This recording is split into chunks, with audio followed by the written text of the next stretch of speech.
scrolling through social media, see a headline that makes you go, wait, really? That can't be right. Happens to the best of us, right? Oh yeah, totally. This crazy amount of information these days, figuring out what's true, what's not, it's a skill, a superpower almost. Absolutely. That's what we're tackling today. Fact-checking like pros. Yeah. Giving you the tools to cut through the noise and get to the truth. Exactly. We all make decisions, big and small, based on the information we come across. Right. And it's easy to get caught by misinformation. Remember that thing a while back about Halloween candy being poisoned? Oh yeah. Turned out to be a total hoax, but it still freaks people out every year. Totally. So much anxiety over nothing. And it's not always so innocent. Misinformation, it can mess with elections, damage reputations. Even lead to violence in extreme cases. It's crucial to be careful about what we believe and share. Okay, so where do we start? If we want to get better at fact-checking, what's the first step? Solid foundation is key. Got to start with those reliable sources. Makes sense. So we're talking like, Government websites, anything ending in .gov, usually pretty safe. got it. Academic institutions, universities, those kinds of places. And established news outlets, ones with a good track record. All right, so not just random blogs or social media posts. Exactly. And even with trusted sources, a great trick is to use the cite search operator. Let's say you're on Google. You want to search just government websites. Yeah. You type in cite.gov, then your keywords. Boom. Your results are only from .gov websites. Super handy. I like it. Saves so much time. But even with a trustworthy source, we can't just stop at one, right? Spot on. Cross-referencing is your best friend. See if you can find that same information on multiple reputable sites. Okay, makes sense. Like I remember this article about a miracle cure for something. Turned out the study behind it only had 5 people. Exactly. Tiny sample size. Not reliable at all. And one more thing. Always check the date. Oh, right, yeah. Yeah. The internet never forgets. Exactly. What was true years ago might be outdated now. So we've got reliable sources, cross-referencing, and checking the date. But what about when we need answers fast? You mean like when you're doom scrolling Twitter at 2 a.m.? Hey, I don't doom scroll.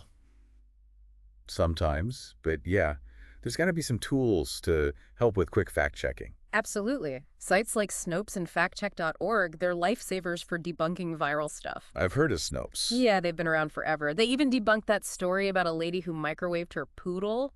Turned out to be satire. Oh, wow. People took that seriously. Yep, it happens. Images can be even trickier. True. I saw this picture once. A shark swimming down a flooded street during a hurricane.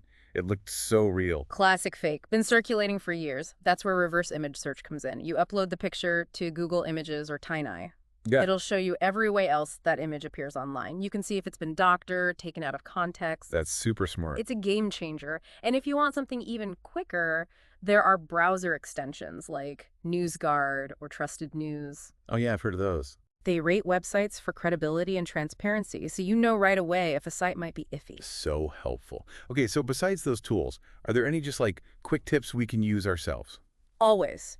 First, always check the source. Who published it? What's their reputation? Do a little digging if you don't recognize them. Yeah, that's a good point. And I've noticed some websites that are biased, they use really loaded language. Exactly. Tone and language are big clues. If it's super sensationalized or designed to make you emotional, red flag. Got it. And lastly, always try to find the original context of the information. If you see a quote or a stat, click those links.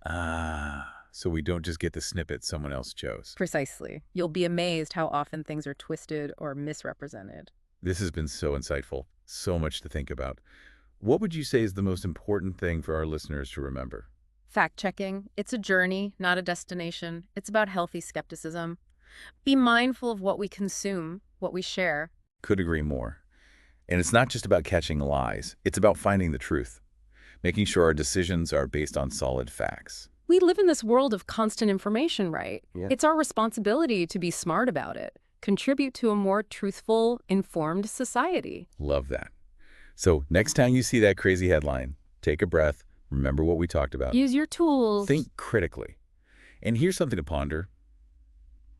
In an age where anyone can publish anything, what's our role in promoting accuracy and critical thinking?